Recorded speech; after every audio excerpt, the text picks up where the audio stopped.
آج ہم ایک بہت ہی سادہ سے تجربے کے ذریعے کائنات کے ایک بڑے راز کو سمجھنے کی کوشش کریں گے۔ یہ ایک ایسی قوت ہے جو ہر جگہ موجود ہے پر نظر نہیں آتی۔ تو چلیں شروع کرتے ہیں۔ اچھا، تو ہمارا تجربہ شروع ہوتا ہے بہت ہی بنیادی سی چیز سے۔ ہم بس یہ دیکھنا چاہتے ہیں کہ اگر پلاسٹک کی دو سلاخوں کو ایک دوسرے کے پاس لایا جائے تو ہوتا کیا ہے۔ کوئی رگڑ نہیں، کچھ بھی نہیں، بس دو عام سی سلاخیں۔ اور نتیجہ؟ کچھ بھی نہیں، بالکل کچھ بھی نہیں ہوتا۔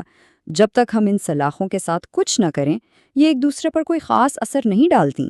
یہ سمجھیں کہ یہ ہماری سٹارٹنگ پوائنٹ ہے، ایک بیس لائن۔ لیکن اب کہانی میں ایک ٹوسٹ آتا ہے۔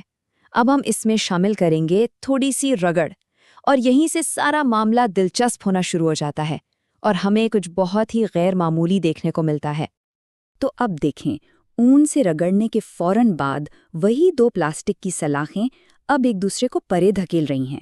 یہ ایک دوسرے سے دور بھاگ رہی ہیں، جیسے ایک دوسرے کو پسند نہ کرتی ہوں۔ ایسا لگتا ہے کہ رگڑ نے ان میں کوئی جادوئی طاقت بھر دی ہے، جسے ہم سائنس کی زبان میں چارج ہونا کہتے ہیں۔ مگر رکیے، کہانی یہاں ختم نہیں ہوتی۔ اب آتا ہے ایک اور بھی حیران کن موڑ۔ کیا ہوگا اگر ہم ان میں سے ایک پلاسٹک کی سلاخ کو ہٹا کر اس کی جگہ شیشے کی سلاخ رکھ دیں؟ کیا نتیجہ پھر بھی وہی ہوگا یا کچھ بالکل نیا دیکھنے کو ملے گا؟ اور یہاں نتیجہ واقعی چونکا دینے والا ہے۔ جب ریشم سے رگڑی ہوئی شیشے کی سلاخ کو اس چارج والی پلاسٹک کی سلاخ کے پاس لایا جاتا ہے تو وہ ایک دوسرے کو دھکیلنے کے بجائے ایک دوسرے کی طرف کھنچتی ہیں۔ یہ کشش اس دھکیلنے والے اثر کے بالکل الٹ ہے جو ہم نے ابھی ابھی دیکھا تھا۔ تو یہ ہے وہ سائنسی پہیلی جس کا ہمیں سامنا ہے۔ دو ایک جیسی چارج والی پلاسٹک کی سلاخیں ایک دوسرے سے دور بھاگتی ہیں، لیکن ایک چارج والی پلاسٹک اور ایک چارج والی شیشے کی سلاخ ایک دوسرے کی طرف کھینچتی ہیں۔ سوال یہ ہے کہ ایک ہی عمل یعنی رگڑ دو بالکل الگ الگ بلکہ مخالف نتیجے کیسے پیدا کر سکتا ہے؟ چلیں اب اس پہیلی کو سلجھاتے ہیں۔ ان قوتوں کے پیچھے ایک بہت سادہ سی منطق چھپی ہوئی ہے۔ اگر اثرات ایک دوسرے کے الٹ ہیں، یعنی ایک طرف دھکیلنا اور دوسری طرف کھینچنا، تو اس کا سیدھا سا مطلب ہے کہ ان کی وجوہات بھی ایک دوسرے سے الٹ ہی ہونی چاہیے۔ اور یہیں پر ہمیں جواب ملتا ہے۔ اصل میں برقی چارج کی صرف ایک نہیں بلکہ دو الگ قسمیں ہیں۔ سائنسدانوں نے آسانی کے لیے انہیں مثبت اور منفی چارج کا نام دیا ہے۔ تو جب ہم کسی چیز کو رگڑتے ہیں تو ہوتا یہ ہے کہ منفی چارج ایک چیز سے نکل کر دوسری میں چلا جاتا ہے، بس اس سے ایک چیز مثبت ہو جاتی ہے اور دوسری منفی۔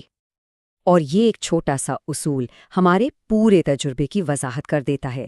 اصول یہ ہے، ایک جیسے چارجز ایک دوسرے کو دھکیلتے ہیں جبکہ مخالف چارجز ایک دوسرے کو کھینچتے ہیں۔ کتنا آسان ہے!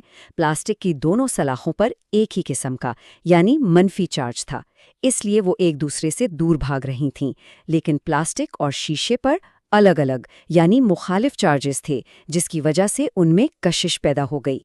تو اب جب کہ ہم نے یہ راز جان لیا ہے، آئیے دیکھتے ہیں کہ اس سادہ سے تجربے سے ہم چارج کی دنیا کے بارے میں کون سے بڑے اور اہم اصول سیکھ سکتے ہیں۔ تو اس سارے تجربے سے ہم نے کیا سیکھا؟ چند بہت اہم باتیں ہیں۔